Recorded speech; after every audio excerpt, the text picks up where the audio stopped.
So it's 6:47 and this meeting's called to order. So first off, thank you for joining us in the month of June. I know it's summer and it's very appreciated that everybody shows up on time, and we'll get this meeting started. So first off, I'm just going to read the Indigenous Solidarity Statement. So we'd like to begin by acknowledging that Concordia University is located on unceded Indigenous lands. The Ganyangehaga Nation is recognized as the custodians of the lands and waters on which we gather today. Georgia, Montreal, is historically known as a gathering place for many First Nations. Today it is home to a diverse population of Indigenous and other peoples. We respect the continued connections with the past, present, and future in our ongoing relationships with Indigenous and other peoples from the Montreal community. So the roll call sheet should be going around or being created soon. As for approval of the agenda, if you'll notice, I just sent out a set of minutes. So the minutes were received very late, very exceptionally, and this won't happen again. Sorry, it's just a matter of tracking down minutes from different minute keepers, myself included, and different meetings that all happened in May. So if council wants to just remove the minutes out of the consent agenda, you can all take a look at them and we can just approve them in June. And that way it's transparent and everything gets done well and you all get the information that you need. Yes, Rory? We can't ratify the minutes for the committee members then. Is that correct? No, you would just ratify, yeah, so we also have to ratify the motions that passed last week. So you're not ratifying the minutes, you're just ratifying the fact that the meeting happened. So that includes committee appointments. And that being said, just some housekeeping as well. Let me find my notes on this. All right, so I've had some conversations with counselors and executives, and there's just some announcements to be passed. So first of all, in the standing regulations, it's clear that on CAF there's one council seat, so it doesn't need to go to policy. It was filled last week, that is good. And the student at large on CAF is appointed by the BIPOC committee, so they'll write a report and send it to council for your information. In terms of meeting time, so council did set a time for the meetings to end at 11:30, and we'd like to respect that as well as get everything done at the same time. So in the interest of doing that, some really good ideas have been brought forth, specifically with regards to in terms of submitting documents and getting motions from the floor. So everyone's going to submit their documents by 5 p.m. on Friday as per the standing regs. It's always been a standing reg, but it's kind of been let lax by myself, by kind of CSU for the last many years that I know of. So I'm going to be very strict about people submitting documents by 5 p.m. So if you want a motion on the agenda the next week, submit it by 5 p.m. on Friday, and I'll send it out with the docs. So there's not going to be any contentious motions from the floor, because sometimes it looks like a meeting's going to go short, and then somebody adds something that is going to end up taking an hour, and then the meeting unexpectedly runs really long. Other things that were suggested to me, which I think are a good idea, are implementing time limits for for agenda points. So I'm going to actually take a page from what one of the chairs in 2013 did, which was to look at the agenda, kind of estimate how long a point's going to take, and then assign it a certain amount of time. So if I see something, and I've been doing this a little while, in my experience it's going to take, 10 minutes, I'll put 10 minutes next to it, and if council's all right with it, we'll go ahead. If you want to motion for more time at the end of 10 minutes, we'll just motion for more time to be added. We'll see how it goes. It's worked well and not well in the past, so we'll do a little experiment and try to get you all out of here by 11:30. The other thing is abstentions. So I received a few complaints about people abstaining from everything seemingly just for the fun of it. So if you want your abstention, call it to be noted. So instead of me asking who's for, who's against, and who's abstaining, and everyone, or sometimes half the room raising their placard, if you want it noted, just yell abstain obviously at the end after the yeses and nos. That way it's the counselor's responsibility to be the one to say I abstain, and not just, oh, I wasn't listening, I guess I'll just raise my placard at the end and abstain. So that way it kind of puts the onus on council to bring forth their own abstention. So instead of calling it, it'll be up to you folks to call your own abstentions. That being said, I think we're good to go on amendments to the agenda. So basically, if we want this to go well, if somebody could just remove the approval of the minutes from consent agenda and we'll deal with it next time, that will be good. And unfortunately, I forgot Senate appointments, so if somebody could add that as well. Yes, Ron? I move to remove the minutes from last time, and so that's Okay, seconded by Jared. That's good. Does anyone else have any amendments to the agenda? Yes. I'd like to add in a substantive point about, well, I'd like to move to amend the agenda to have a point about live streaming the council, so. Okay. Yeah. Point of order. Yes. In standing regulations, motions from the floor can only be accepted if they're relevant to a point on the agenda already after the 5 p.m. deadline on Friday. Okay, yeah, in the spirit of literally what I just said, I'm gonna stick to it. If it's something, because obviously live streaming, we can't start it today, so. No, but it would just be to. Yeah. bring it up. So, If you want to bring it up in informational, that's fine. If you want to Okay. talk about it in business arising or anything Let's like that. just do informational then. Okay, Yeah. as long as, yeah, okay, so as long as we Could don't it come have up to in take the a budget decision. conversation, actually? Yeah. Pardon? Oh, if it's coming up in budget conversation, then we could just. Okay. Yeah. That's good. Another thing I just wanted to throw out there as well, there's kind of, especially in the past year, there's been a bit of a culture of bringing everything to council instead of going to see your execs and committees. So that's really something that we should focus on as well as a council. The execs are in their offices very frequently, and if you have a gripe or anything, don't just bring it directly to council. And sorry, this has nothing to do with the point you just brought up. Don't just as well go see them, so that we don't just have all of these things coming to council that could have been solved outside of council too. Yes, Sophie? motion to add Board of Governors appointment to appointments. Oh, yes, sorry. That was supposed to That be. was also, yeah, sorry. Kill? All right, so we've added Bog and Senate to appointments and removed approval of the minutes. So I just need a motion from the floor to approve the agenda and all items under consent. Yes. I move to approve the agenda. Thank you very much. Seconded by Jared. All right, so all those in favor of approving the agenda, please raise your placards.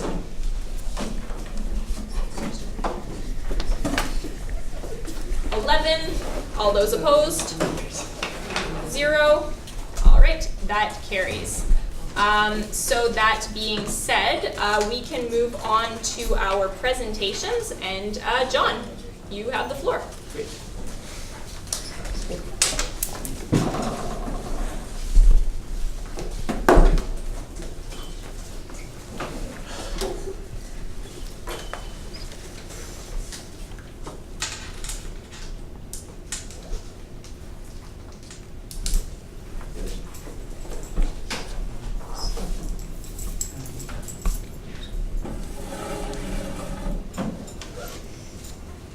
Okay, so obviously today we're going to be talking about the CSU's budget for the coming year, and I'm very excited to make this proposal to you and show you the state of the finances and the priorities of the year for the CSU expressed through the budget.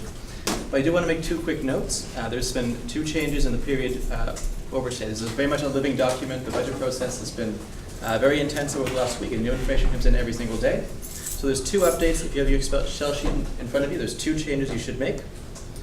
One is under the line under farmers market payment. So that should be 8,000 under budgeted and not 1,000. It's per contract the CSU's in for the next 4 years. And additionally, under where it says IT external labor, it's currently budgeted at 20,000, but should actually be 15,000. So make those quick changes. And then we're ready to start. The PowerPoint I'm going to show you has reflected those changes already. Very good. So, notes. Very good. So the way this is going to work, there's 2 motions that are attached to this presentation. There'll be one around the DISH project, and then there's a motion around the budget itself. So what I'm asking is I'm going to do a presentation here. Unless there's very minor questions, you don't understand what I said, please save your questions and comments until the very end. I'll just flow through the presentation, and there'll be lots of time for discussions, ask me questions at the end.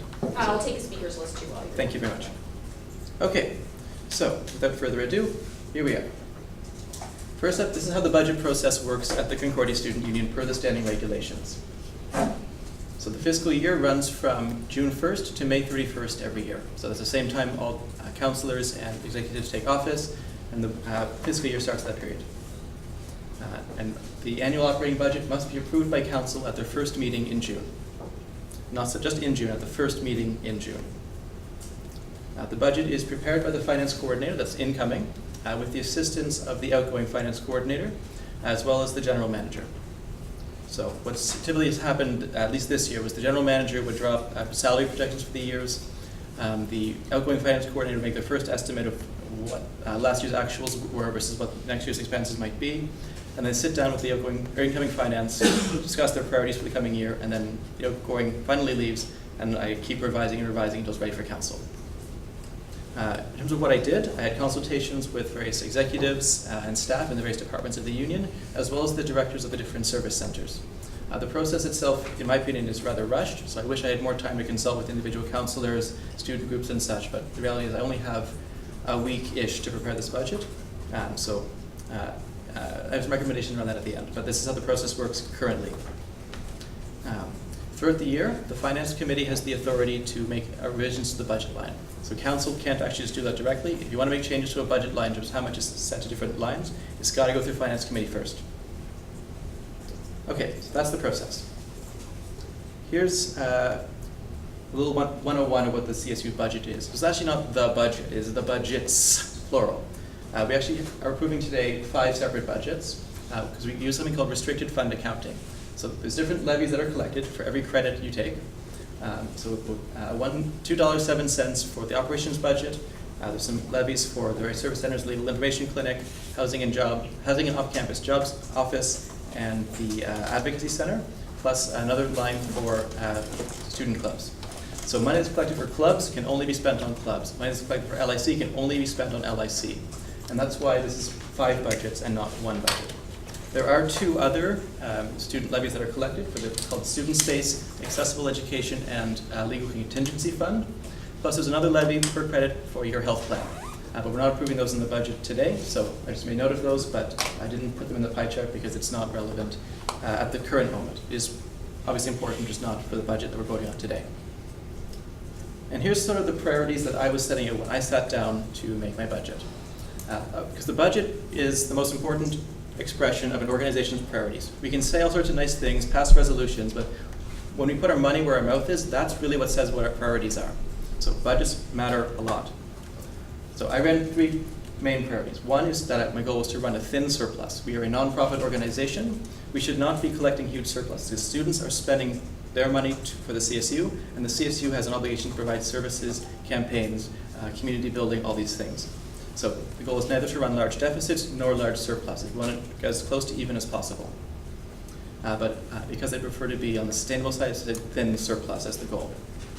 I want to make sure that student activity gets the support it needs. So if students are saying we want to do this thing, I want to make sure that we can do what we can, gather the resources and the connections, whatever it is they need, they can do their events. And third is that ensure that union campaigns and activism and advocacy are well supported. Because the CSU has a unique role compared to other, say, campus clubs or university departments in that we advocate for student interest to administration and government, and so that's a unique role that the CSU plays that other clubs won't necessarily do, so we need to make sure that those campaigns are well financed and resourced. So here's what we have at a glance. The operations budget is by far the largest, and what we're currently budgeting for is having a small surplus of about $5,100, but it will fluctuate a bit, because again, this is very much a living document. New expenses come in every single day, and new revenues get discovered, but so on. Most of our revenues come from student fees, but there's some other minor revenues, such as advertising in the handbook, and a couple other items. If you have the detailed budget, you can see that broken down. Our big expenses are largely around salaries and benefits, particularly for our staff, but also for our executives. There's some minor expenses around council, for admin and office expenses, IT costs, a little bit of legal fees, and then we also spend a lot of money on a multitude of various student engagement initiatives. So that's sort of our revenues versus our expenses. Last year ended up in a deficit position as more expenses came in. There's a lot of spending in the last month of the year, but so compared to that, we are in a more a better position, at least budgeted to be. So yeah, again, there's what the revenues were. One thing that caused the deficit last year actually was there was an overcalculation of student revenues. So when I entered the office last week on Monday, I had to start with a $170,000 deficit and close that because of this massive overcalculation of the student revenues, which was based on a one-year anomaly in what's called the AG account, where in the 2017 numbers, 2 lines around agency revenues miscellaneous and support to student groups came in way stronger than before. So that year's executive just said, well, a small cost of living increase on what we had last year. But if you look at the multi-year trends, that was not a good plan. So we've brought the revenues back down to a more likely scenario. We don't fully know what the revenues will be because enrollment has yet to happen. Students take courses, they drop courses, but the crystal ball says that's a more or less accurate number based on what the university's projections are. So I can be sure that what happened last year will not happen again. We're also looking to increase sales on advertisements in the handbook because last year there wasn't a lot of that. So there's been a minor increase in revenues, but largely, by far, student fees are most of the revenues. So we'll go through what's changed in the various departments of the union. I'm not going to go through line by line because you have the budget before you. It's there for you. You've read it. If you have questions, of course, you can make them, but I'm just going to give the summary of the major changes, just for speed's sake. The biggest one is executive pay. Our executive has decided that we will not be taking an executive bonus this year. Typically, executives have been entitled to, at the discretion of council, collect a performance bonus of up to 10% of their salary. And so we have budgeted $0 for that because we believe that there are other ways to hold executives accountable and encourage good performance other than giving us handfuls of cash. So we'll be foregoing those. You'll notice in your budget on the last year's line, I've added a new line called executive travel. Because I know that there was some concerns last year with executives spending a lot on taxis and Ubers. So we budgeted $0 for that because it shouldn't be something that's expense outside of some small discretionary funds each executives have. But the numbers have been separated out of what used to be called the other local travel line. So it's been separated out. You can see exactly how much was spent on taxis and Ubers by executives in the last year. Just so that's there for transparency's sake. There's also increases in staff wages as per our collective agreement with the Canadian Union of Public Employees. And we're also making one move to increase the cost there by hiring a full-time communications coordinator. Currently, the CSU only has a part-time employee, it's in a couple times a week, and I think the CSU's communications and therefore overall functions have been worse off for it, so we budgeted for that. Some other costs happening there. So first up, we have the IT migration website development. Costs have been up significantly in the last year. The main reason for that was that at the same time as you're trying to do an IT migration from servers onto a cloud and dealing with some various IT problems, we also had the two IT staffers that the CSU had quit at the same time. So we had to rely a lot on external contract labor, which is a lot more expensive. So the costs on that line were up quite a bit. But we're in the process of A, getting those under control, and B, completing the IT projects. So costs are down compared to last year, and they'll continue to decrease over the multi-year period. An example, the reason I modified that external labor number right before the council meeting starts is because just this morning I had a meeting with them and we signed, gave us a contract which showed much lower than the $20,000 I initially budgeted as a placeholder. So we saved some money there. In terms of council, in one of the last meetings of the previous year, there was an increase on our range for the chair and minute keeper. And also I mentioned that I separated the travel lines out, which also include a lot of travel expenses for council. We have a policy where if meetings go over at midnight and the metro stops running, councillors are entitled to have the CSU pay for a cab ride home. So just so you know how much was spent on cab rides last year, because meetings went over midnight, we spent $565 on councillor cabs. So I would really, really like, A, just to finish my meetings on time, but also not have to pay for our meetings going over midnight. And here's a little carrot to incentivize this. If we can avoid having our meetings go way over, the savings will be enough to fund council hoodies. So I'm just throwing that out there. Also with elections, you notice that expenses last year were up quite significantly. This was because of an incident in which some posters were destroyed from the Fine Arts Student Association, and they asked for reparations because these were very elaborate, detailed posters, and that blew expenses up quite a bit. But that was a one-time thing, won't happen again. On the Student Engagement Initiatives Fund, we've increased 2 lines, one for BIPOC initiatives, that's Black, Indigenous, and people of color. I've also increased the conference line from 6 to 10,000. This is so that executives and or counselors and or whatever, we feel that there's value to the union to have a CSU presence at various conferences that can be funded. As it currently was, it wasn't enough for every executive to necessarily go to a conference each. So I just want to increase that a little bit. But at this point, we're not sure we'll actually need that much, but I've budgeted for it. What lines that have been maintained include the campaigns line, student life initiatives, First Voices Week, and bursaries. There's a line for the Emergency Food and Clothing Bank. It was $5,000 last year. The uptake was almost zero for a number of reasons. So we're looking into ways to rework that bursary program, but we maintain the budget, and so we make sure that students in emergency situations have CSU support. As well as there's the farmers market, which is on a 5-year contract, $8,000 per year. Can't touch that. We've had to reduce a few lines because, as I said, where student revenues were overestimated, that put us in a financial crunch. So I've made some modest decreases, but they're not. But I'm not butchering anybody's budget. Quite often, what these are is less than what was budgeted last year, but close to what the actual spending was. So some executives didn't spend their full allotted amount.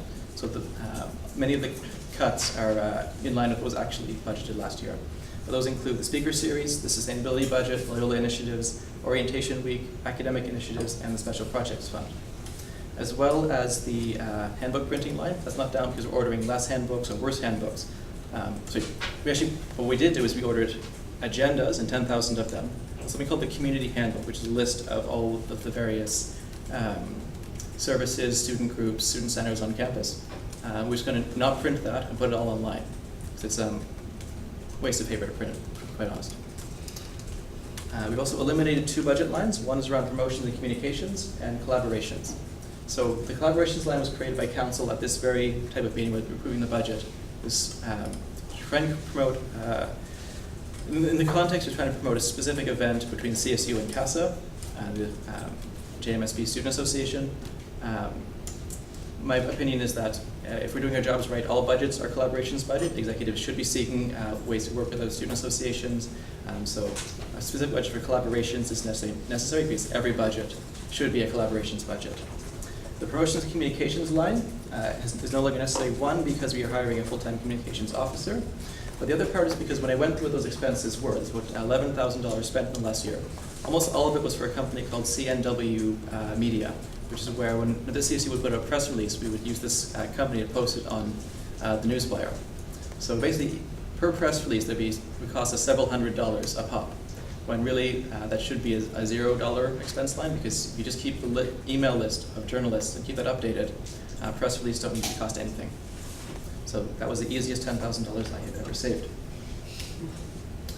Moving on, there's a special projects fund, and we're implementing a new measure called participatory budgeting. This is still in the works, but be my collaboration between myself and the student life coordinator who oversees the special projects fund.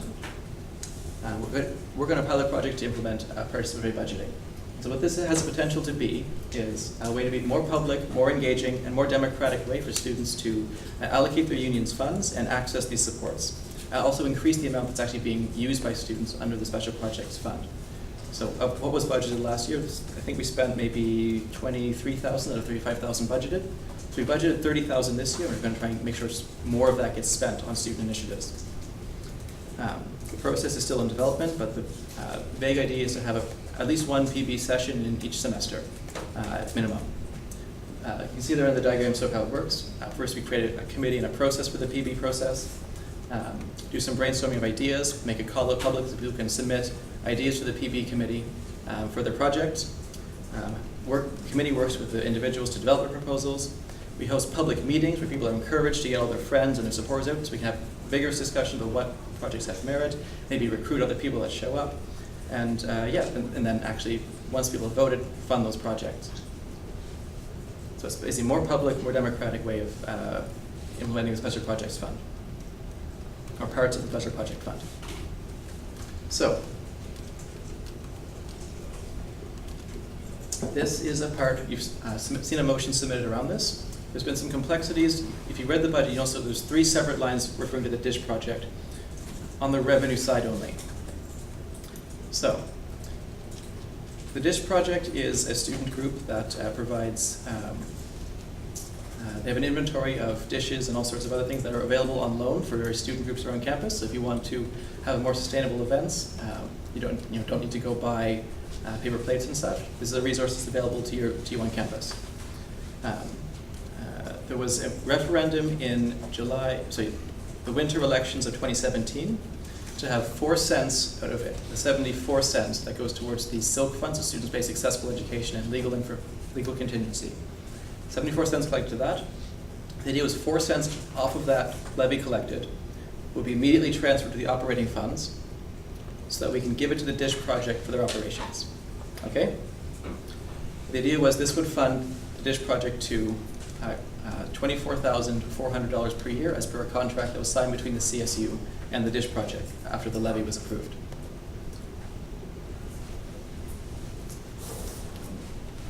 In the fall of 2017, the administration misinterpreted the wording of that resolution that was approved in referendum. And instead of just transferring that $4 from the SILK fund to the CSU operations fund, they created an entirely new levy of 4 cents per credit per student. So they collected this levy and gave it to the DISH project directly. And the DISH project said, wait, we're not a levy group. What do we do? They sent it back to admin. Admin didn't know what to do with it. So they said, okay, this is a student fee that was collected. They gave it to the CSU. And so that gave a one-time revenue of $13,500, which went towards DISH project operations. It will not be collected again because it was an administrative error. But on last year's revenues, that was a one-time benefit.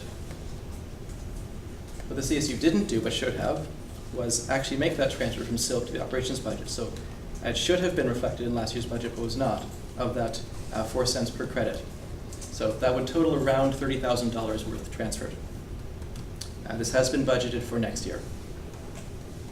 In winter 2018, so it was a couple council meetings ago, I forget exactly which council meeting, but there was a presentation by the DISH project to council asking for more money so that they can expand their operations. And council voted in favor of that, increasing what the CSU owes to the DISH project per year to $39,480.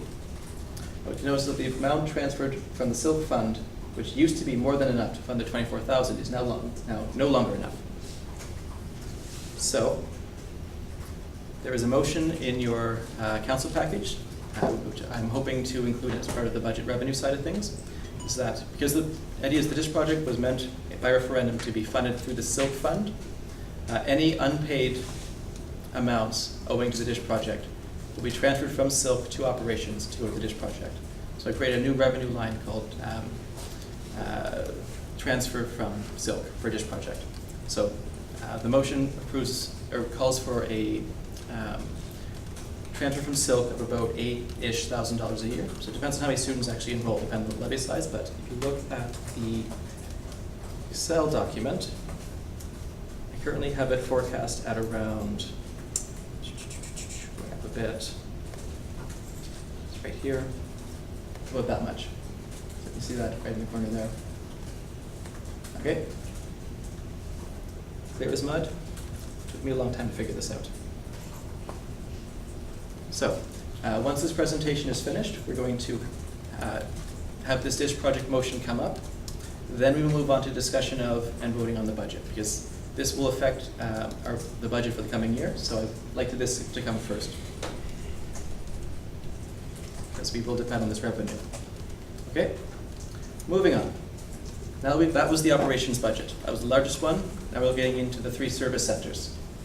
Each of these have their own levy, and they're meant to be self-sustainable and provide various services to students. So we'll start with the Housing Off-Campus Job Office, or HOJO. In terms of their overall management, they have run surpluses in most of their recent years. They've been pretty responsible with their funds. And over the period, because it's restricted funds, any surpluses they accumulate, they keep. So over the period of several years, they've accumulated a surplus reserve fund of $27,500.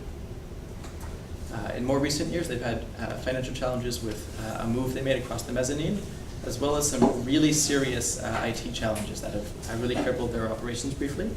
So this has led to some cost overruns.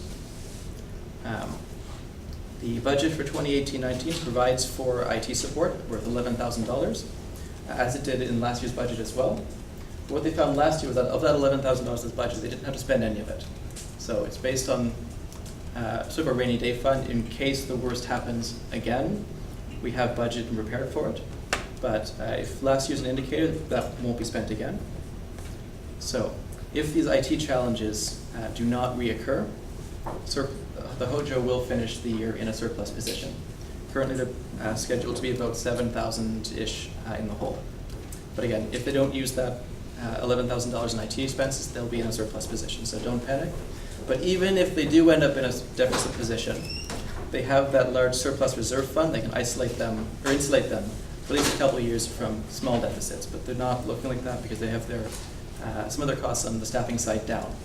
So I'm not worried about Hojo, but just don't freak out over the deficit there. It is likely to be under control, if not, and even if it's not under control for this year, they still can withstand a small deficit.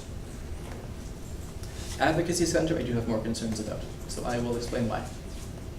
Because I think it was 2 years ago, the CSU ran a referendum because advocacy was running consistent surpluses, so the idea was this money's not needed, so they ran a referendum question to decrease advocacy's levy. Meanwhile, advocacy's workload increased quite a bit. The university's advocacy program through the Office of Rights and Responsibilities is winding down, and there's less services available to students, and that means advocacy's workload has increased. And this increase in workload has required them to hire an administrative assistant, which then increased staffing costs. So you have the revenues down because of the referendum, costs up, workload up. And this has created a structural deficit situation that needs to be resolved. So straight up, advocacy needs to reverse that fee referendum. It needs about, probably, I would say 4 cents per credit increase. But we're still in talks about that. I just told advocacy that this situation needs to be resolved. There's no motions on how much to be increased by yet, but that is a thing to expect because advocacy cannot keep on doing this forever. And students definitely do need to be able to rely on advocacy support in case they have a whole host of different academic and student code of conduct type discipline issues. That support needs to be there for students. One area where they can actually increase the revenues, though, is through partnership with the Grad Student Association. So grad students do collect a levy for the purpose of advocacy, but it doesn't necessarily go to the advocacy center. The GSA is looking into options of creating their own advocacy center as one option, but in the past 2 years, they did have a pilot project where advocacy center had one worker focusing on grad student issues, and this brought in advocacy about an extra $10,000 after the cost of servicing the grad students were factored in. So that won't solve the deficit, but it can bring in some extra revenues if they can continue or expand this partnership. Legal Information Clinic. In recent years, they have run respectable surpluses. They've been quite responsible with their costs. So they have a reserve surplus fund of $29,300. Last year, their 2 lines for expenses and legal fee funding is up somewhat. But they're currently in the process of seeing where they can find some savings. I don't know why the numbers say that. It should be, all those numbers are wrong. I need to fix that. They're currently projecting a deficit of about $1,100. So we're looking through those 2 lines, LIC expenses and legal fee funding. So if they just make some minor cost trimming, they can finish in a surplus position, which they're currently doing that review right now. But even if they can't do that, the deficit is quite small and they have a huge reserve fund, so they are in a stable position. One thing of note is that LIC has been servicing an increasing workload of grad students who do not pay any levies towards the LIC Center. Many of these cases have been around international graduate students focusing on immigration issues. So as with the Advocacy Center, looking into options for a partnership with the grad students could be a way to bring in some new revenues. And yeah, as I said, minor expense monitoring can maintain LIC's surplus. Clubs. This is where I have had my most concerns as the finance coordinator, learning about the situation of the CSU. So there's a number of recommendations around this because we're projecting a large deficit. As with the Advocacy Center, there was a referendum in 2017 to decrease the club's levy from 25 cents to 20 cents per credit. The deal was, at the time, clubs were running large surpluses. They think, okay, we don't need it, so they decreased their levy. And at the same time, the number of clubs increased, and the amount the clubs were needing also increased. So all of this combined, plus what I view as a difficult to control process for clubs expense approval, where rather than making approval of spending in advance, rather than having clubs do their events, pay out of pocket, then submit the receipt to the CSU afterwards, this retroactive event approval funding process makes it really hard to contain clubs' budgets, or at least do financial planning. So this trifecta of lower revenues, increased costs, and difficulty to control costs is what's causing the situation. So there's a lot of work to do on those three issues. It's notable, however, that Concordia students do deserve and need to get the support they need from their union. If there's more clubs activity, there's more clubs, that is a good thing. We want Concordia students to be doing things that enrich student life, make sure that they get the most of the university experience, but the CSU is there to support them. But the CSU is not an infinite pot of money, and deficits like that cannot be maintained. So, I have a number of recommendations at the end, but the TLDR version is, it will need an increased fee levy. I would suggest probably another 10 cents, as well as new policies and practices around how expenses are approved will be necessary, because we have a lot of work to do. So that's the clubs fund, and now let's move into the recommendations. This is my last slide. First, we need better expense tracking. So whenever and wherever possible, the CSU needs to move away and phase out retroactive expense approvals. Should always, whenever possible, be up front. Get the approval for your funding, then do the thing, then submit your receipts after. Don't just submit your receipts saying, surprise, I did this thing, give me a check. And to do this, we're going to need closer collaboration between the clubs and the finance departments, so both the executives, the committees, and the staff. I'm also recommending that we implement and institutionalize a budget revision process. So as it currently stands, the CSU finance coordinator comes in, and within 1 week of starting their mandate, they have to have a budget ready for council. This ends up with a rushed and, in my opinion, sloppy process. To have a budget this polished, ready for you on time, I have not once, since I started my mandate, left the office on work day before 10:30 p.m. So this process is rushed, not consultative enough, does not actually require that it goes through finance committee, which we did luckily, but it's not actually required. So outside of creating more council meetings in the summer, which is one option to push the budget process back a little later, an additional process I want to do is have a second budgeting process. We go through line by line, once again, consult every department, and in December, we'll once again bring to council a new budget with revisions to be approved. This is something that actually most student unions do, because planning for 6-month cycles instead of 1-year cycles, keeps better track of expenditures as they grow, and they can reprioritize at the midpoint. So I want a budget revision process. We're going to need fee levy increases for advocacy and for clubs, as I mentioned. So we'll need those in the fall, otherwise permanent deficits are the solution, or the result. And these are two things that students really, really rely on, so we need to fix that. Club policy reform is going to be needed. So again, the finance and internal coordinators will need to work closely together to reform the club financing process and make it more transparent, more accountable, but also more manageable. And as I said again, retroactive clubs funding should be phased out and replaced with a process that ensures better financial oversight and less requirement for students to pay for expenses out of pocket. This is the other thing. Students have to pay often large expenses for events out of their own pockets and get reimbursed a week or two later, sometimes more. That's not acceptable. We can do better than that, because most student unions do better than that. And finally, around transparency and engagement. So first of all, the CSU should post its budget on the website. We're going to do that. And also, more initiatives for public consultation in the budgeting process would be beneficial. And so when we do our budget revision process, I intend to do exactly that. So it's up to you to hold me accountable to these things. But these are things that I identify as things we need to do working on out of this budget. And that's everything. So if you have any questions or concerns, you can always contact me in the various ways. We'll also have time to discuss the budget in a couple minutes. Thank you. Would you like to take your own questions, or does anyone have any questions, first of all? Yeah. Okay, go ahead. Okay. So you Well, you mentioned a lot about what's going on with clubs and how. But my question to either yourself or Princess is, have you opened the opportunity to let the clubs find external funding themselves? Like for instance, from what I know, I think the real estate club generates money because they're the real estate club, so that it's their prerogative to do that. But my question to yourself or Princess, is there any possibility to encourage clubs to not only be dependent on the CSU for money? Do you want to give that? Yeah, so essentially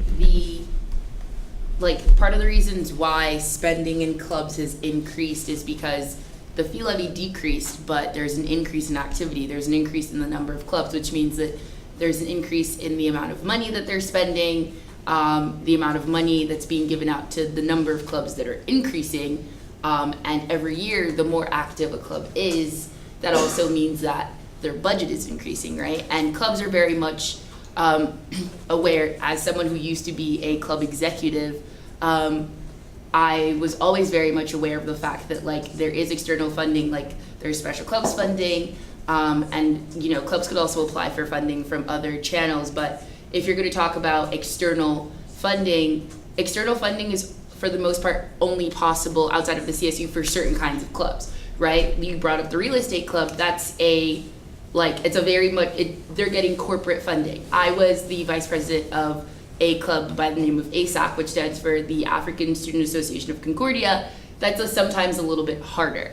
And so I think the thing here is we need to understand that part of the reasons why clubs is in a deficit is because there is an increased amount of spending due to increase in activity, increase in number of clubs. So like John mentioned earlier, to offset that means that if you read my report, I also talked about this. That means that the levy will have to be increased, and it's also a good thing that this is what we want. Is we want clubs. We want there to be clubs, and we want them to be very active, right? I think that moving forward, I believe I also wrote this again in my report. I talked about having a clubs orientation where I pretty much sit down with clubs and I explain to them this is how the process is going to go this year. And I think that it's just all about keeping them responsible, but also I'm not going to micromanage them as well, right? Because that we wouldn't want that to be the tone that's set for the CSU. So I hope that I've answered all of that. Did you have something to add? I just want to draw attention to two things. You may have noticed reading the budget, there's two clubs that really stuck out in terms of their projected expenditures, the JDLC delegation and the real estate club. I just want to show folks that this much money of CSU funds was not actually given to this club. So what actually happened was that club did take in some external revenues for some of their events. They're basically paid for by the CSU and then reimbursed after through some of these external sponsors for their events. So that's why it shows up as it did in our accounting system. But CSU did not actually provide that much to those clubs. So those two really stick out, but that's why. You, James? Yes, it's one more things. One of the things that was mentioned is that the dish project is funded by the Silk Fund. So just kind of give us a rundown of when it comes to Silk Fund revenues, where do those go first? And since you're managing the budget, what kind of yield on the investment are we getting from the Silk Fund? I'm not the investment manager of the Silk Fund, but most of the Silk Fund simply sits in the Silk Fund and put into investments led by two different investment managers. So most of it sits there and accumulates returns over the year. I can get you some investment reports from my office. I can show you afterwards. Right. So it's invested in a number of different industries and different rates of return. I think the highest one was, based on our latest report, was that it was a really good rate of return on this sustainable energy company we invested in, but it was under the category of mining. So suffice to say, the Silk Fund is very large, it's growing, and it's getting a good rate of return. Did you have a follow-up? Yes. So from our understanding, most of it's getting reinvested into the Silk Fund. It's coming in faster than standard every year. Okay. Just on a procedural note, if we're doing a little question period, I'll usually allow a question and a follow-up. So if you kind of signal that you want to say another thing, it's all good. Rowan? I just had a question. Last year when we did the budget, we talked about wanting a deficit just because we were at risk of losing our nonprofit status at some point in the couple years in the future. I know we had a small deficit last year. Is that something that we don't have to worry about now for a while? The CSU budgeted for a surplus. Is that a bit? Well, it's complicated. So there's the individual 5 budgets. So operating, for example, was projected to be in a surplus position.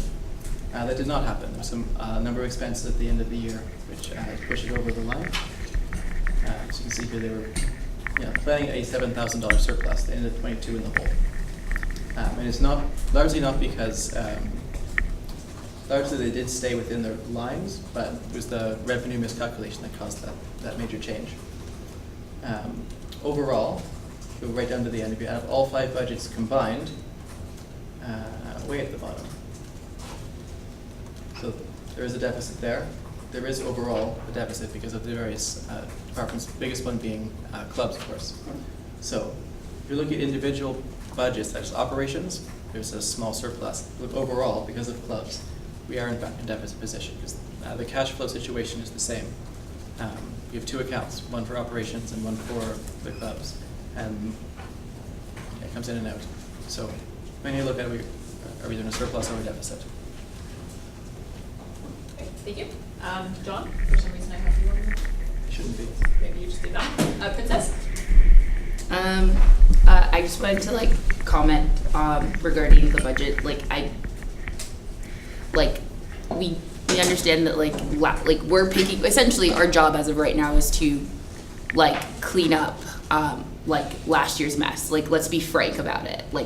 It was messy, and our job is to do our best to clean it up.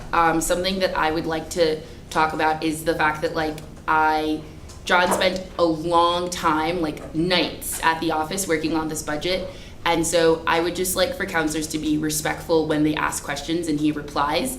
I'm not kidding. I will definitely call you out if I see you rolling your eyes if you don't like his answers, because it's disrespectful. And if you want me to respect you, please respect, we're supposed to be a team. So let's respect each other and do it in your head if you are burning to do it so badly. Just pointing that out. Thank you. Caleb? Yeah, so on the topic of clubs again, we've, as I think some councils have noticed, that a lot of clubs appear to have redundant mandates or redundant, objectives, right? So my question to either yourself or Princess, has there been any consideration to potentially present to the clubs an offer of, consolidation? Do you want to? As a way to reduce the club's deficit. Okay, so once again, the issue of the deficit is because, when we look at numbers, clubs, the fee levy went down, amount of clubs went up, money spent went up, right? It's not my job to, I know what my mandate is, and a part of my mandate, it does not say in the standing regulations, be the micromanager for CSU clubs. That is not the tone that we want to set. I'm sorry that I sound quite intense about it.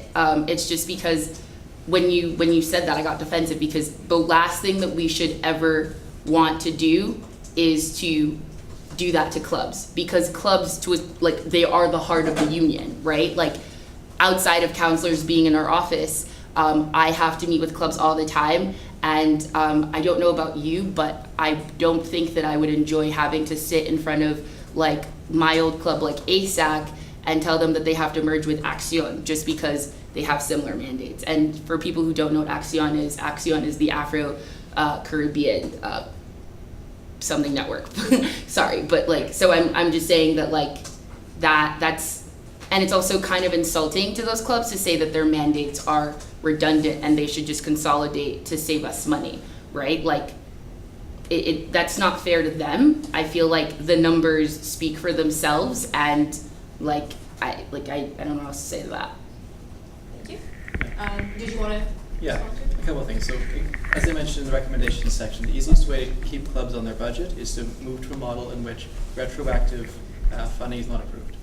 So if they're organizing an event, they come to the CSU saying, hey, we're organizing this thing, can you help us with purchase orders or get some funding lined up in advance? And they approve that, they go and spend the check, and then all is good. Instead of, at the very start of the year, approve the club's budgets, and then over the year, they just do their own thing independently in the void somewhere, organize their events, and then submit the checks at the end, or submit the receipts at the end. And so there's very little oversight monitoring during the year. Simply moving away from a retroactive funding model gives much better monitoring of clubs' expenses. It doesn't have to be reducing their budgets per se, but it helps them stay on it. But even despite the system in which a student can come and say, yeah, we went over budget, but I paid out of pocket, what do I do, what do I do? And the CSU is like, what do I do? Do I let the student just go hang dry? Or do I say, no, you went over budget? Avoiding those hard positions in this system is really not easy to control. Despite all of that, by and large, these clubs have actually stayed within their budgets. The problem is that there's just too many clubs and not enough revenue. So the system is doing better than it should have done. It's still in a deficit, it's not working, but it should be worse. Thank you. Rory? Okay, I didn't want to make this into a big discussion about clubs. I don't think that was the point of the budget conversation. But I would like to repeat something that I brought up at FinCom this week. And that is that I sat on Clubs and Space Committee at the very beginning of last year. I went through tons of budgets and then basically said, look, I don't have time to dedicate to this. So I removed myself. And what that has given me is a little bit of insight into what happens with these club budgets. And as a JMSP student, as a finance major, one of the things I think is very important is efficiency. And we have a lot of very diverse clubs. We have a lot of very useful clubs. That is where the CSU brings a ton of value to the student body. It's where a lot of students get engaged. I would say there's more students that get value or get engaged from clubs than they do directly with the CSU itself. So this is definitely something that we need to keep in mind. However, one of the perfect examples that come to mind is almost every single club gets team hoodies or team shirts or team whatever. And they're all buying from different suppliers. They're buying 6 hoodies and 10 hoodies and 12 hoodies and whatever from all these different places. And they're spending whatever, $30, $20 a hoodie. If the CSU were to look at all the budgets, put it all together in one spreadsheet and say, you know what, all these clubs together, we're buying over 300 articles of clothing. Let's find a local Canadian, eco-friendly supplier that can get us 300 hoodies or 300 whatever, or mix and match at a lower price. Regardless of if it's a lower price, this isn't about like oppressing all the clubs and saying you must buy from the CSU supplier, but it's about using our power as a union to bargain for something better and to say we can get a better deal, we can get more. There are clubs that buy things straight from China. They go on Alibaba and they order their hoodies from China, and it's like they should be supporting local Canadian infrastructure. So there's efficiencies like that where if Clubs in Space and FinCom work together, they review all that stuff and they say, hey, here's hoodies, posters, whatever else, how can we make eco-friendly, get sustainability in there, and say, oh my gosh, we're spending $50,000 a year between all the different clubs on printing. Can we find a way to do that in an eco-friendly manner? Can we find a way to recycle posters between clubs maybe? It's like, there's all sorts of innovative things that we could be doing to, one, save money, and two, promote the other initiatives and the other causes and the other positions that the CSU stands for. So I agree in some sense that we have a lot of clubs. I don't agree that we need to cut a lot of clubs, but I think that there's a lot of efficiencies from within clubs that by consolidating we can find. And that's something that I think is really important to focus on this year. As Princess has said, they're coming into a new mandate. There's been a huge mess left behind. The status quo with clubs is a broken system, and it needs to be looked at. So I don't think this is all doom and gloom. Yes, we need more money, more income coming in, but clubs need to be more efficient, and I think we can get there this year. Thank you. Did you have a direct response? Yeah, so with regards to that, once again, I brought up the fact that I plan on having a club's orientation to address these things. So a lot of clubs do actually go to Rubik's because they know that like we have an account at Rubik's. I've process requisitions from clubs who know that Rubik's exists. And so it's like, I totally agree with you in that regard. I think it's more about disseminating the information, right? Like, I feel like it's one of those things where like, BDS is something that the CSU has a stance on, and I'm also including during like clubs orientation that like, we will not be, like, I won't be refunding money from companies that like have a stance on BDS. So I mean, like, I'm totally taking into all of those things that you brought up. Like, I'm acknowledging, and I understand that that's a problem, and that's something that like, that's part of the reason why I plan on meeting with clubs and like meeting with the ones who, sadly, some of them went over their budget, and I've already told them like they will definitely be audited. And like, I'm creating something along the lines of like a club's probation, if that happens, right? So like, efficiency is also something that John and I are looking at. I've also told John that he is more than welcome to sit in on my meetings with Clubs and Space Committee when we are deciding budgets. And also he's going to be the one helping me with like my orientation and keeping them in line. Sustainability is something that's obviously a huge thing for CSU, so that's also something that we're looking at. But if there's one thing that I would like to like just make very clear, is like, we're not cutting clubs. Like, I will not be having any conversations with clubs who are active and are in line with CSU regulations and standards, and are doing really good work, that like they're getting cut. So I would just like to like nip that sort of conversation in the bud. Thank you. Thank you. Jad? My question was actually more, it's a very simple question. Like, it's just one thing that I don't understand in the detailed budget lines for the clubs for the year before the budget of 2017 and 2018. The reason why they're not there is just you can put them there. That's it. Yeah. The way the club's budget process works is a single block amount is allotted by the operating budget approval, which then goes to the clubs committee, and then they choose over a period of one meeting or several meetings to allocate those between the different clubs, as well as the special clubs funding line.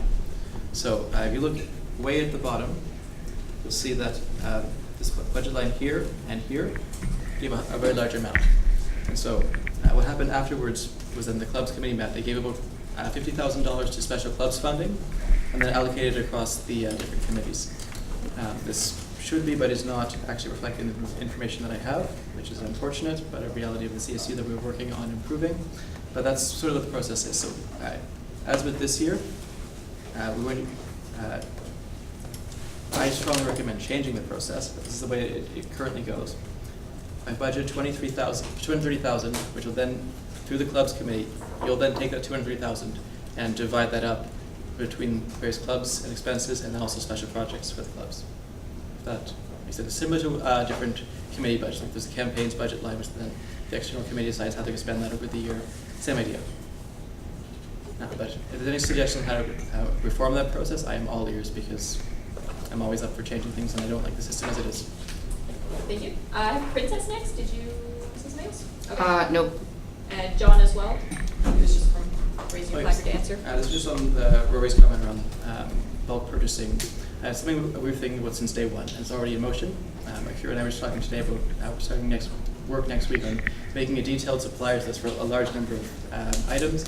As a really good service we can provide to students, in addition to being able to be compliant with our own ethical screening policies on things such as sustainability, labor rights, and such. So yes, we're definitely in that. A little fun fact with the student movement: back in the 30s, when the first ever national level pan-Canadian student organization was formed, it was for the grand cause of bulk purchasing tennis rackets. That is the birth of the student movement. And so we're carrying on that tradition today by finding more ways to bulk purchase for their student clubs. Thank you. Chris? I'd just like to give a quick show of support for what our colleague Rory said on the hoodies, the hoodies for clubs. I'd just like to point out an additional advantage. It's the fact that, from my personal experience working in a club, I remember that I was in a debate society. I was planning 3 tournaments and a social event with my team, and I wanted to get hoodies so badly, and I just did not have the time to track down a distributor And if that were already provided, I think that'd be a great thing. So just the convenience factor would be an added advantage to such a system for hoodies or other merchandise. Thank you. Caleb? Yeah. So, John, you touched upon the ditch project and the whole we have to take money out of the sub fund to pay it off. There was the misinterpretation of what the increase with the administration. My question to you is, when did either the administration or the CSU recognize the error? They recognized it later in the fall. I've actually brought all the correspondence between the general manager and the dean of students around it. So if people want to read what actually happened, I have it available right here. But it was caught in the fall. So the levy was not collected a second time in December. The first place where it was noticed was when the dish project was given money they weren't expecting, because they're not a levied society. So when they received a levy, they're like, what's going on here? So that was the point when it was first noticed. Thank you. James? Right. Francis was talking earlier about kind of club's budget and suppliers, and you mentioned a few things. So you mentioned a few things about certain groups and certain movements, and I was just asking kind of a follow-up question about: do you mean to imply that as a CSU you're going to start working towards kind of imposing certain things about the position book on even third-party suppliers to clubs, especially when it's concerning? Yes? Oh, no. Do Yeah. you have a? Oh, I just raised my finger to be able to. Yeah, there's no one on the speakers list. Oh, We'll just okay. finish this up. Right. Yeah, no, so it's a question. Okay, well, as internal coordinator, right? I am in charge of clubs, well, for the most part, yeah. But we talked about, like, everyone here has brought up a suppliers list. People have supported having a suppliers list so that, like, everyone knows where to go, so that it's sustainable, so that it falls in line with the beliefs of the CSU, which I don't think that there's anything wrong with that, being that part of the reasons why we are here and we adhere to certain rules is because of the CSU positions book and the standing regulations and bylaws, which I guess everyone, or at least I'm hoping everyone here has read, the CSU positions book in particular, right? So, I mean, Rory initially brought up having a suppliers list because it'll benefit our local community by going to people who are local and Canadian, and it supports our local economy, which is what we want, right? We want to be able to benefit the Concordia community. So I guess I'm either answering your question, or did you have another? Right. Was there a point behind that? Would club be say if so we get a suppliers list for say XYZ product, would clubs then have to apply to put another supplier if it's not on the so say okay, so my question was more like, okay, we have a suppliers list, right? Say suppliers list, we have like, for hoodies, for whatever, right? If one of the products that a club wants to purchase is not by any supplier, right, would they have to then apply to put it onto that suppliers list, or would they be free to go outside of that list if it's not there? John, I think you have a direct response. It's getting a little bit off topic out of the budget, but go ahead. Yeah, I'm going to answer that just because whereas myself and Akira that we mostly work on that project rather than Princess, it's probably more appropriate to direct it our way. All right, okay. The short answer is that's not decided yet. We haven't set the rules about how to amend it, but most likely it will be as we do our research, make a list of suppliers that are affordable, quality, compliant with various parts of the standing regulations and ethical stance of the union. And if students say, hey, I found this really great company, do you want to add it? We'd encourage them to email us. We want to know about these things. We can, obviously, ideally, it can be a living document. Right, thank you. Kenny? Yeah, it's kind of like to say, like, although this conversation about club is very interesting, but I don't think council is the right place to have this conversation. We're also at the current moment, we're talking about budget. If we want to have like more information about this, maybe club committees, we can refer it to the club committees and they can discuss more in depth about this, because it's already 8 and should round it up. Thank you. Sophie? John, I have you, but I think it might have just been answered. Yeah. Or you can read your motion. I would love to move on and get the motions in. Yeah, it's up to you. If folks are okay with that. Okay, so I'm gonna pull up the dish project motion. Okay, so as I explained earlier, you might have also read in the motion itself here.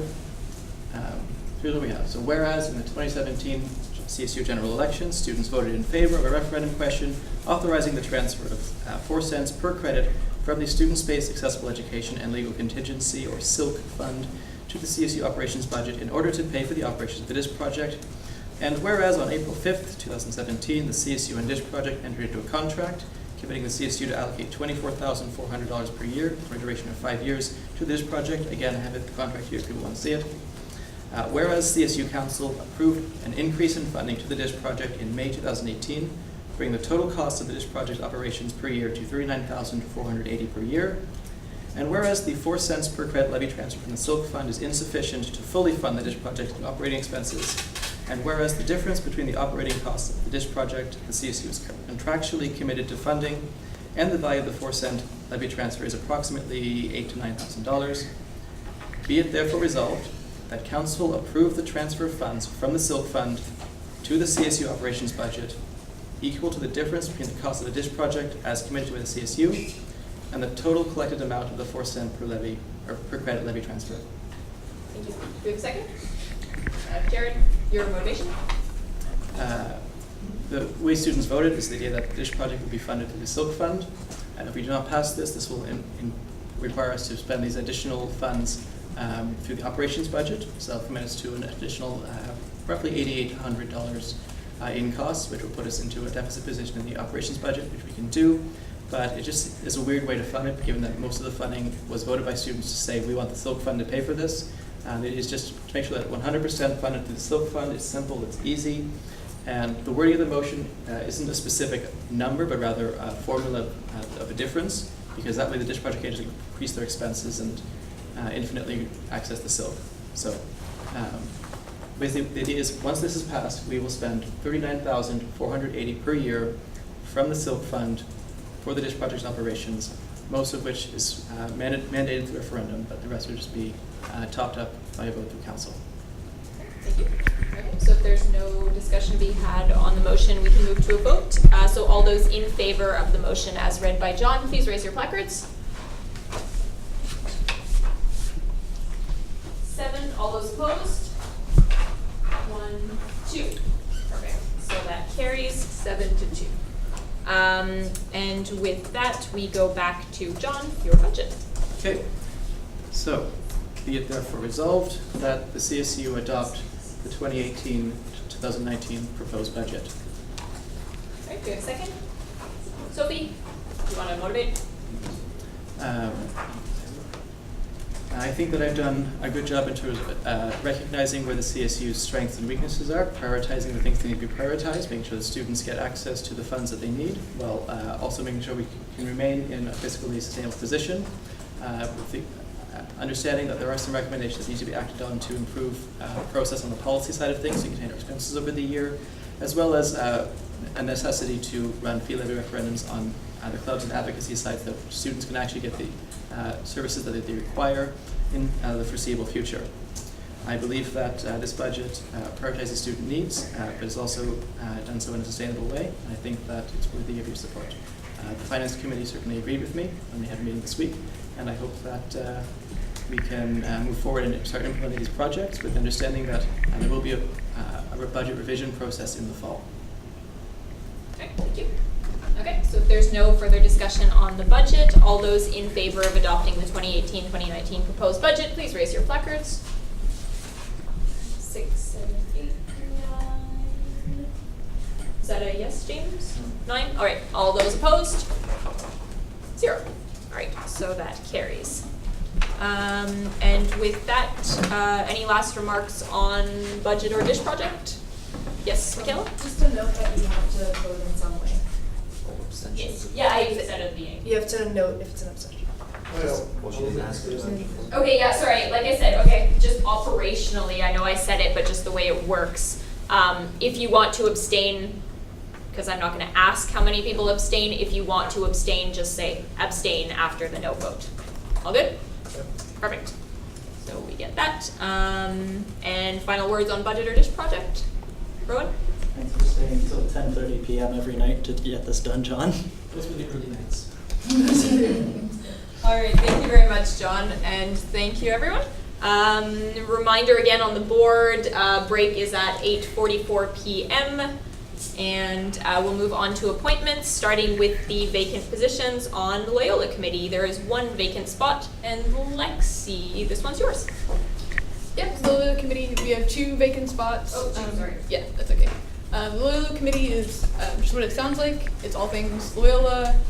So we'll be looking at how to better CSU services at Loyola. We'll be working on some of the projects that got left over, like the G Lounge and some repainting and things that need to be done, and also working on a bunch of new exciting projects and events for this year. So. Thank you. So reminder, as always, if the committees don't get filled, they'll come back next council, and that there are counselors who aren't here, so you don't have to feel obligated to sign up for a committee. That being said, is there anyone who would like to nominate themselves to the Loyola Committee? Okay, if not, it'll come back in September, and like I said, there'll be a lot more people here as well. So that's all good. 6B is Sustainability Committee, and this one, there's one vacant seat. Yeah. This is the Sustainability Committee. We overview all the companies or the people we use for events, making sure that they fall under the ethics and sustainability policy in Annex E of our standard regulations. We do a lot of sustainable events on campus.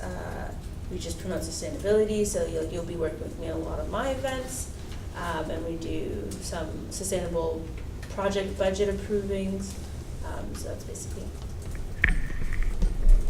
So same as Loyola Committee, it'll come back in September if nobody moves to sit on it. Is there anyone who'd like to sit on the Sustainability Committee? Going on? All right, so that's you. So that will come back in September. And now we're on point 6C, which is the Elections and Participation Committee. That was created last meeting, if you recall, with 2 executives, 3 counselors, and 2 members at large. Bless you. So if there is anyone who would like to sit on the, sorry, I'm not sure if everyone heard, it's 7 members total, 2 execs, 3 counselors, and 2 members at large. If anyone would like to sit on the Elections and Participation Committee, please nominate yourself now. Yes, Patrick. I'd like to nominate John Hutton for one of the exec positions. Okay, do you consent? Sure. Please don't be. No, I decline. Okay. Okay, Sophie? I'd like to nominate Akira and Michelle from the executive, as discussed at the executive meeting today. Okay, do they accept? Yes. Yep, given, thank you. Rowan? I was gonna second. Okay, oh, their consent is a second. Yeah, I forgot. Caleb?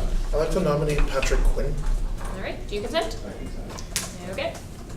Alex? I would like to nominate Rory. Do you consent?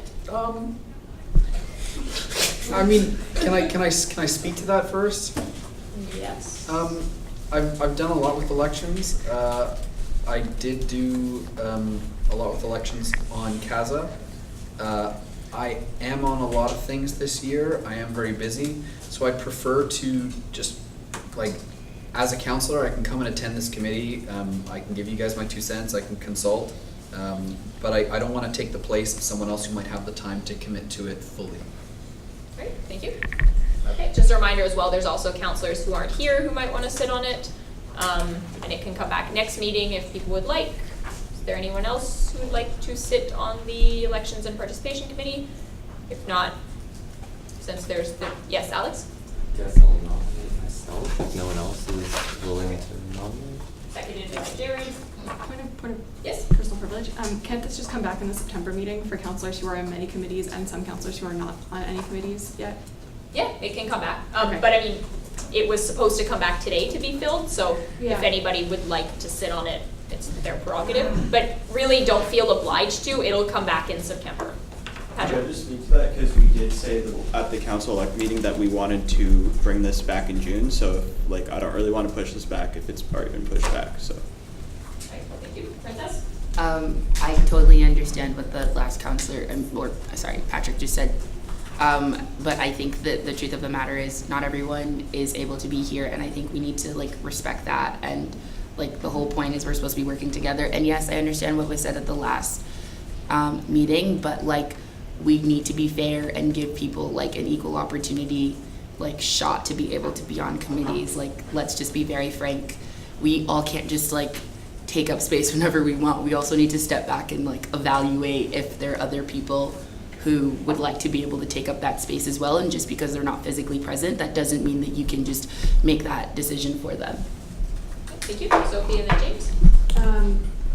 Princess covered everything I was going to say, so I rescind. Okay, James. Alright, so I would like to nominate myself as committee. Okay, do we have a second?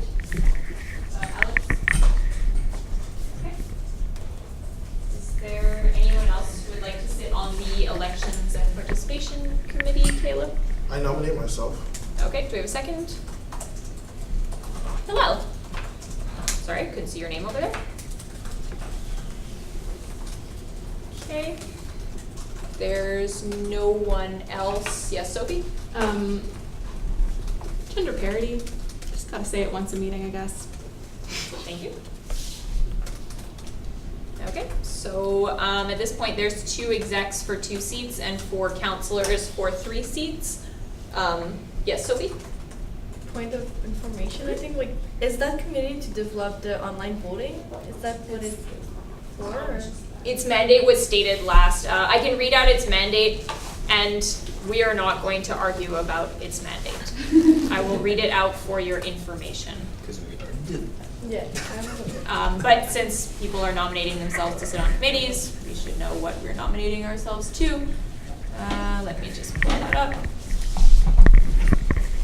The amended mandate.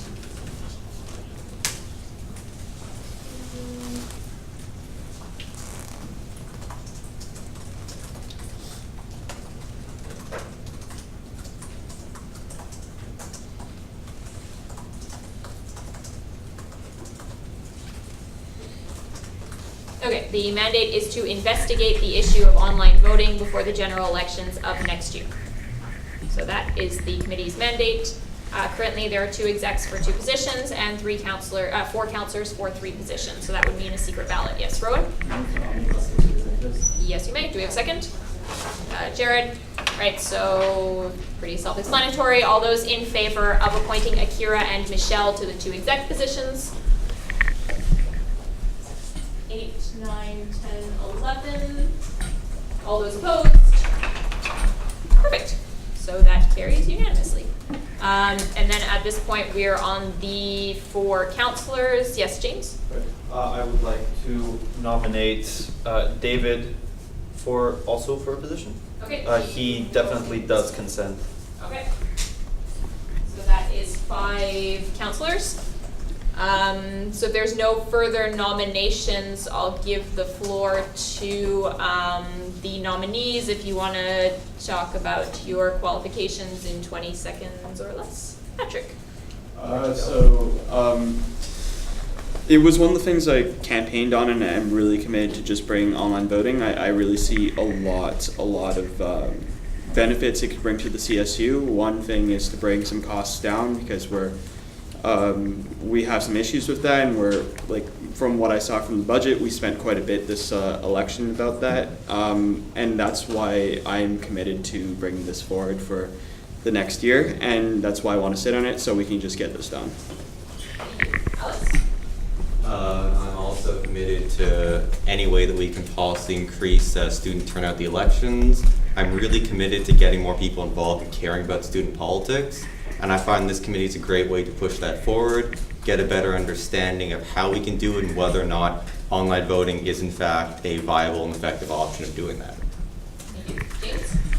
Right, so once again, just like Patrick, this was literally part of my campaign platform. It was one of the first items on my campaign platform. Also, if you vote for me or David, because it was also on both of our campaign platforms, we both got elected exactly on these issues. We would also be from the ENCS faculty, so I think that's very important to have that on the table. As I kind of spoke on this beforehand, and when we were establishing who was going to be on the committee, I haven't changed my stance on this. I think it's important to have at least one person from engineering, and I would be a good bet. David would be a good bet, and I mean, if we get two, that's also amazing. But I think there's a lot of people that are good for this, and I would like to take the position. Well, as much as I like seeing the existence of this committee, and I hope that good work comes out of it, due to the increased competition to being on this committee, I'm gonna pull out and not split the vote. Thank you. Okay, so you rescind your vote? Yeah. Okay. Did David send anything? Yes, he did. Right, so he said, it's basically one of the things he campaigned for. He says he has a lot of useful contacts that he can help to work out the nitty-gritty of work and implementing software. And he believes there should be 2 ENCS members to collaborate on the committee for outreach to engineering students, which is something that is sorely lacking for the CSU. Thank you. Okay, so I have speakers listed: Kemi, Margot, Sophie, and John. This is a Kemi? point of order by me speaking. Oh, yes. Yeah. With regards to sending in nominations for committees and other things from a distance, I think that it is the chair's discretion to accept those as she chooses, and that's, if she chose to accept, that's totally legitimate. I'm asking in the future, if people do want to sit on committees, that's to be submitted to the chair, so that we can confirm this person actually said it, not just someone that wrote it themselves. So again, not contesting the legitimacy of what just happened, I'm saying in the future, let's do it in a bit more transparent way. That's fair. If everyone's all right with that, I will definitely keep that in mind moving forward. I tend to give people the benefit of the doubt, but I can crack the whip. Kemi? Yes. It's kind of just a reminder. I think Alex had like a very great motivation going forward, because although like I agree, online voting, we should definitely have that in this committee. I don't want it to be a band-aid solution. I don't want it to be just like, we put online voting, done, we're good, and then we're leaving. We have a problem with participation here at Concordia, and it should be a broader discussion than just having like a quick fix. So yeah, going forward, I hope like this committee will have like more than just one thing to change at Concordia, and have multiple to propose. Thank you. The mandate's already been decided though, so if we can just speak to the conversation of the individuals. Margot? I would really like to emphasize that like this, like Alex has mentioned in his motivation, this is about exploring different options, not implementing online voting. And again, if anyone wants to remove themselves so that people who are not here, who perhaps are not on committees, like have a chance to do this and be involved, that would be lovely. I get that everyone's very passionate, but also there are multiple people who are on many committees and don't seem particularly aware of the space that they are taking away from other people who are not here.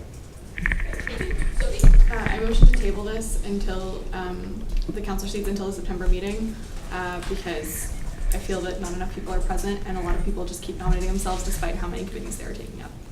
Thank you. Do we have a second? Yeah. Margot, you kind of motivated already. Okay, so there's a motion on the table to table this to the September meeting. There's no discussion that comes with a tabling, so we move straight to a vote. So all those in favor of tabling, please raise your placards. Or other. Is that a Jared? Okay. 4. All those opposed? Gender parity. 4, 5, 6. All right, so the I'd motion. like my abstention noted. Yep, absolutely. Yeah, so if someone abstains, you just note, like Jared abstained. Right, so that is noted. So the motion to table fails, so we go back on the speaking list, speakers list, which is John, Rory, and then Chris. John. Yeah, so I guess I have 2 comments. One is that I'm disappointed Caleb withdrew from that, because the following councillors are not on committees yet: Abdel, Caleb, Daniel, Marlene, Rowan, and Sally. So just keeping that in mind, there are councillors who are currently not on committees, and a number of the people are actually looking at it. Every single councillor who has approached this committee is currently on at least 2 committees. So just noting that I wish Caleb was in the running for that. Regarding the committee, obviously online voting is something that we can and should discuss, because it's something students want to talk about. We should be looking at all the merits and demerits of it. As a former executive of the Concordia Student Union, where we did have online voting, I've seen both sides of the question, its benefits and its lack of them. There are security issues which are a real thing, which we are incurred at Dalhousie, and the CSU itself has a history of election tampering and IT problems. So I hope that if this discussion is coming at the committee, people will understand that the security question is not trivial and not easily resolved. So treat this with the serious it deserves. The second piece is understanding that this is not the online voting committee, this is the elections committee. So that means discussing other things. Voting engagement is not a technology problem. If the voting system is online and easily accessible and students don't care what the CSU does, they don't see the value, they still will not vote. So we need to be looking at a much larger picture question than just online voting. Yes, talk about it, but definitely make sure that it's not just the online voting committee. So when you're choosing which councillors sit in this committee, will they be taking this holistic perspective, or is this to push a specific agenda to support with an answer they've already decided? I'm not saying that any individuals are like that, but I'm saying make sure that you're voting for councillors which are taking this holistic perspective, because the fact that the CSU's turnout is as low as it is kind of a severe problem, which is not as easily solved as changing the method of the ballot. Thank you. Rory? Oh, jeez. Let me remember what I was going to say here. I don't know if there was a motion on the table when I put my placard up. No, but, there's not. But maybe we should consider adding some more seats, because I still don't like that we haven't reached gender parity. There aren't very many seats on the committee to begin with, and there's concerns that there are people that aren't here. So if we voted down the motion to table it, then at the very least maybe what we should do is we should add 2 more exec seats. I'm not sure if that would require going back against what we did at the special council meeting. No, it would be an amendment. So It's let's, so then I move to amend to add 2 extra councillor seats to this committee to be appointed in September.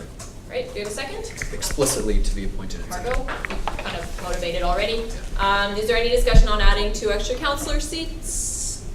Okay, so if not, we can move to a vote. All those in favor, please raise your placards. Wait, adding 2 extra councillor seats to be appointed in September. Yes, to be appointed in Not today. September, sorry, yes. That works, yes. Just want to Thank you. 1, 2, 3, 9, 10, 11, all those opposed? 0. I abstain. Thank you, Caleb. So Caleb abstains. All right, so with that, there are 2 extra seats to be appointed in September. Just making a note of that. And there are still 4 councillors for the 3 seats to be appointed today. Chris, Jared, and Princess, your next on speakers list. Chris, I there you are. rescind. Okay, Jared? Another thing I'd like to mention is that there are student at-large seats, and I think that depending on who gets elected, on the councillor seats, that's something that we should consider for the student at large. Right now, there's a lot of men running, so let's just hypothetically say that say 4 of the 5 seats are men. Then I would say the student at large seats, we should give special privilege to women, and vice versa. Thank you. Princess? Sorry, I lost my train of thought because I was blown away by what the last counselor just said in a good way. So I rescind. Right. So at this point, there's no one else on the speakers list. Yes, Ron? I move to have a vote, like closed ballot vote. Okay, yeah, it's already Okay. mandated on the first meeting. Okay, so there's no one on the speakers list. We can move to a vote of closed ballot. That's not what it's called. Secret ballot.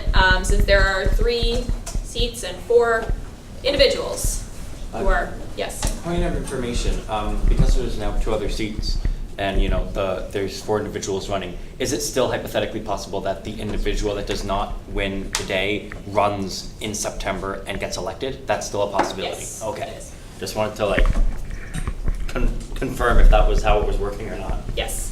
All right, so your prospective nominees are Patrick, Alex, James, and David. We'll go and get some paper. All right, everyone, so your appointees, to the Elections and Participation Committee are Patrick, Alex, and David. And the 2 execs are Michelle and Akira. 2 members at large remain to be appointed. That being, sorry, 2 members at large and 2 councillors. Yeah. So that being said, we'll revisit this at the next meeting. And if there's nothing further to add, we can move. Excuse me, order, please. We can move on to the Silk Fund Committee, and this one is yours, Sophie. Okay, so the fund committee we oversee the Silk Fund. So let me just double check the exact numbers, but we make decisions based on agreements about student space, accessible education, legal contingency. According to special bylaw J, there is one counselor seat. Then the general manager is ex officio, and the general coordinator is also ex officio on fund committee. The other 2 seats are external members that are one a lawyer and a professor at Concordia. So basically what we do is we meet to discuss Silk funding, we approve funding proposals, and we then bring our things that are ratified by council come to the fund committee for ratification to ensure that the process is being followed respectfully. So that's that. Great, so there's room for one counselor on the Silk Fund. I'll go this way, Caleb, Jared, Alex, James. I move to nominate myself. Okay, do we have a second? Alex, Caleb, Jared, sorry, was that you? Raise your placard. Okay, Alex. I was going to nominate Caleb Everson. Okay, moving along. James, did you have your placard up? I was about to nominate Caleb Everson. Okay, that was easy. All right, so if there are no further nominations, Caleb, why would you like to sit on the Silk Fund Committee? Pretty much, as some of you may already know, I love finance. I love managing money. In terms of managing large chunks of money, my church, we're in the process of buying a building in Laval, $2 million building. Hopefully we'll have it for more than 35 years. And it's a lot of work. And I sit on the committee that's responsible for that. All right, thank you. Okay, so is there any further discussion? All right, so if not, we can move to a vote. So all those in favor of appointing Caleb, please raise your placards. 11, all those opposed? 0. There we go. Caleb is appointed to the Silk Fund Committee. Is there anything else to be mentioned on this topic? Okay, so if not, we can move on to Senate appointments. And Michaela, this one's yours. Okay, so basically there's Academic Caucus, which is related to Senate. And so Academic Caucus meets about twice a month, Senate meets about once a month, and Academic Caucus works to work on projects, review documents, and kind of create like a cohesive voice with the student senators so that we make a strong point at Senate. Just to like give some kind of guidelines of what it's like. So it happens on Fridays. You really need to have nothing on Friday. So no class. There's very strict regulations in the standing regs for attendance. So if you don't meet those, then you have to resign. So you're going to be looking through about hundreds of pages of documents. Sometimes it's about 200 pages that you're looking through. It's not very detailed, but you do have to look through each page. So Senate is the second highest decision-making body at the university. It focuses on academics versus BOG, which is the highest, and is focusing on finances. It is a really great opportunity to do like interesting projects. For example, last year, we basically mandated the Academic Planning and Priorities Subcommittee of Senate to look into and investigate unpaid internships. I really highly suggest that it's somebody nominate themselves who is not already on, I guess one committee's okay, but if you're on 2 or 3, it's going to be very hard to keep up. And I would also suggest that it be someone who's comfortable standing up and advocating for students in front of a large group of people of staff, faculty, and administration. And there's also Senate subcommittees to sit on. So hope that answers some of the questions. Just in terms of standing regs as well, the general coordinator sits ex officio, academic and advocacy sits ex officio, council appoints 2 representatives today, and there's 4 CSU members that go through appointments committee. So that means we are appointing 2 counselors. Yes, Patrick? I'd like to nominate Rory. Do you consent? Yes, please. All right. Rowan? I'd like to nominate myself. Okay, do we have a second? Jared? Sammy? I'll nominate myself. Do we have a second? Alex? Is there anyone else? Rowan? I'd like to rescind. Okay. So we have Rory and Sammy in 2 spots. Okay, so I'll give, yes, James? Motion to omnibus. Okay, do we have a second? Caleb, right, any discussion? Okay, all those in favor of appointing Rory and Sammy, please raise your placards. 8, 9, 10, all those opposed? 0. Do you wanna, yes? I just got completely blindsided. I was expecting to have to motivate. I didn't even vote yes because I was still waiting to motivate. I have half a page. I mean, there's no What just happened? speakers list. Can I nominate myself so that he can motivate? And No, because it just passed. No, that's fine. I will rescind my nomination immediately That's fine. after. I'm sorry, I just got blindsided. Rory and Tammy, you've been appointed to the Senate. Thank you. Is there anything else to be said on the matter? Question, were Yes. nominations actually closed before we voted to omnibus there? No, but there was a motion on the table, so there's no like closing the nominations. It's just something that I do to make the meeting go faster, but you can still nominate anyone. I didn't actually want to, so make sure that the nominations openness wasn't preemptively closed when someone was blocked, because that would be. It can happen. Even if somebody else wanted to nominate themselves and somebody said I omnibus these two and council votes for it, it's voted for. So. Yes? Okay. I wanna play with an idea here. I know that's not really how we want to do things, but I want to play with an idea. Those of you who were on council last year remember that what we did about halfway through the year is we had a spot that was supposed to be filled in the elections that was filled and then the person resigned or couldn't sit in the seat. And we had someone who we'd appointed as a student at large who was from that faculty that would have been elected in the elections. And that person was able to represent that faculty and represent students at large. So we shifted them, and I do open air quotes here, we shifted them from the council seat or from the student at large seat into the respective faculty elected seat. I would like for us to do that for my nomination or for my position, I guess, now that we voted on it. Just because it saves us having to go through electing someone in the by-elections. It opens up another council seat that we can then leave on the table for, say, September, maybe to get like some gender parity in here.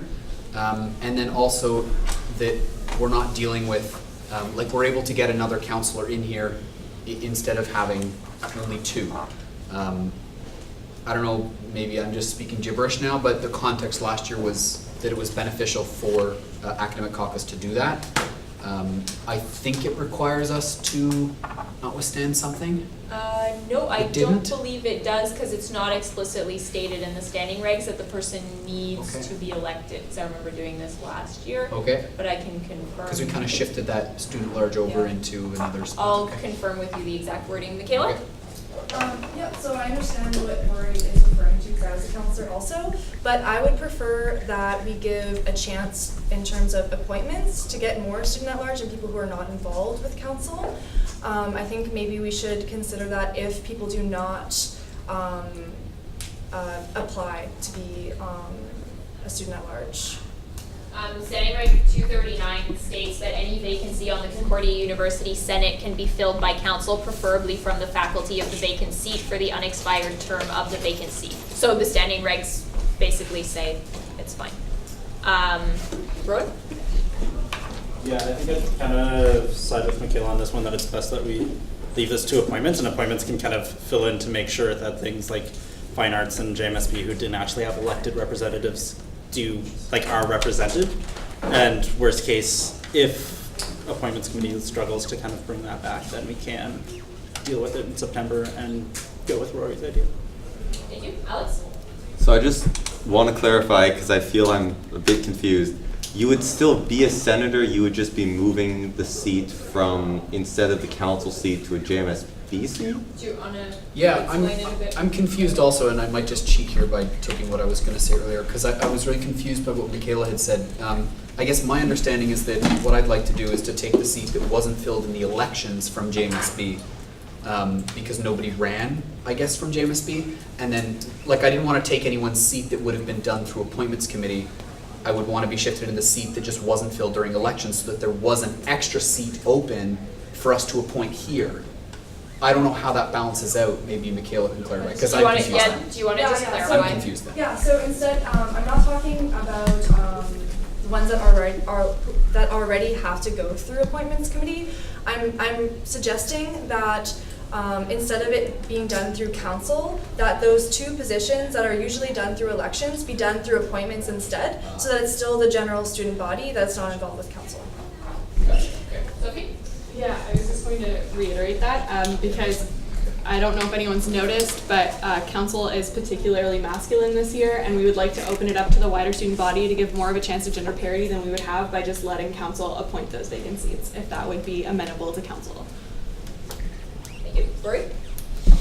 Yeah, it was just really that last year, like, it's very hard to get engagement from JMSB during elections. As you can see, I think I'm the only JMSB councillor here. We did have another one, and very unfortunately, they resigned or they left. Daniel's also a councillor. Yeah, or I guess, well, Daniel isn't here either. But it's very hard to get engagement from JMSB. So if I was shifted into the JMSB seat, it would allow us to get engagement from other faculties and sort of ensure that I'm the voice of JMSB. But that's totally fine. I understand that I was confused as to elected seat versus now appointed seat. So if it's going to appointments, then that's great, because my intention is really just that we open it up to as many students as possible versus having it restricted. Thank you. Thank you. John? Speaking as the chair of the appointments committee, I think that it is reasonable to just have all of the senators that will be filled done through the appointments committee, because one, any appointments that are made to the appointments committee need to be ratified through the consent agenda anyway. So appointments committee makes recommendations to council effectively. So in effect, if council does disagree with the choices that the appointments committee makes, there is a chance to relitigate that at the council table. It's not recommended, but it is within the rules possible. What I can say on behalf of the committee is that we are meeting for the first time tomorrow to do committee orientation. There will be discussions around things such as diversity inclusion, as well as looking at making sure that various faculties are represented. I myself used to be a senator at Dalhousie, and we pushed forward a major reform which tripled the student membership, which there was one representative per faculty. This is something that I very passionately believe in a sense, and it is a very important body for advocating for student interests. And it's an effective caucus will be one that has voices from as many faculties as possible. So what I can say about the committee, at least myself on the committee, is that this is something we'll be paying attention to very diligently, and that I think that in terms of the simplicity of the process and the quality of the candidate search, going through the appointments committee is going to be the most ideal way to do that.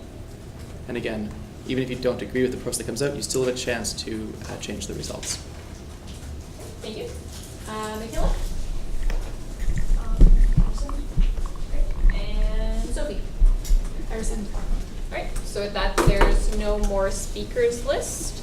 So if there's nothing further on Senate, we can move on to BOG. Right, so BOG is appointed through the June Council. The BOG rep, that is the main voting rep, is appointed within the executive. The executive this year has decided that I will be the BOG representative.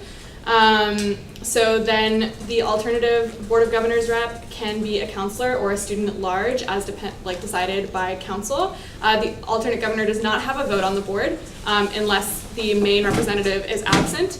And they sit on academic caucus as well and are responsible for writing reports to the Council of Representatives about any committee that they sit on within the Board of Governors. It's a lot of work, so consider that there are a lot of documents to go through. It's very related to the finances of the university, tuition hikes, and especially advocating for students. As we are two of the only 3 students that sit on a board of 35 people, it's incredibly important that this person is willing to speak up for student rights and work with the academic caucus to make sure that student interests are being advocated for properly. As alternate governor, we'll work together to write reports to council about what goes on at the Board of Governors, and that's basically it. There's one position. It can either be a counselor or a student at large as appointed through appointments committee. Thank you. Jared?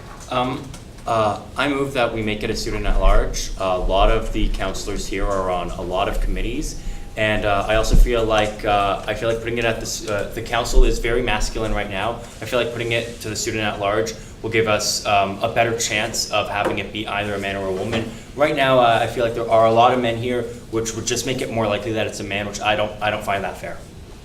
Was that a second round or? Yeah. Okay, I'm kind of already motivated. So the motion on the table is to leave the alternate governor to be a student at large. Speakers list is open. Patrick and then Rowan, sorry. Oh, I was going to second the motion. I'm Oh, okay. 100% in agreement. I really want to get people involved in stuff, and I think this is an awesome way of doing that. So yeah. Thank you. Rowan? Alex? I was going to agree with Patrick. I think this is a very good idea, and I fully support it, honestly. Thank you. Sophie? I call the question. Okay, there's no, yeah. Everyone seems to be in agreement. Rowan? Does council have to like ratify the executives? Yes. Yeah. I move to ratify the executive's decision to appoint Sophie as Bob rep. Seconded by Rowan, seconded by Marco, sorry. Do you want to motivate? I mean, I don't really think I need to. Okay, so the motion on the table is to ratify the appointment of Sophie. There's no further discussion. Would anyone like me to motivate? For myself, or the executive decision? I mean, if you want to speak to it, go ahead. Sure. The executives talked about this extensively. I am a very vocal person. I don't know if anyone's noticed that. I'm not afraid to stand up for what I believe in and make sure that my voice is heard when it comes to advocating for student rights.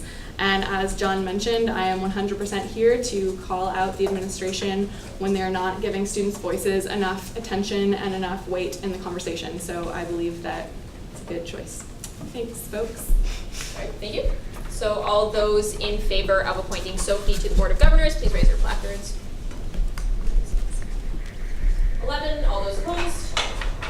0. All right, so that carries. And then we had a speakers list of Sophie and Alex.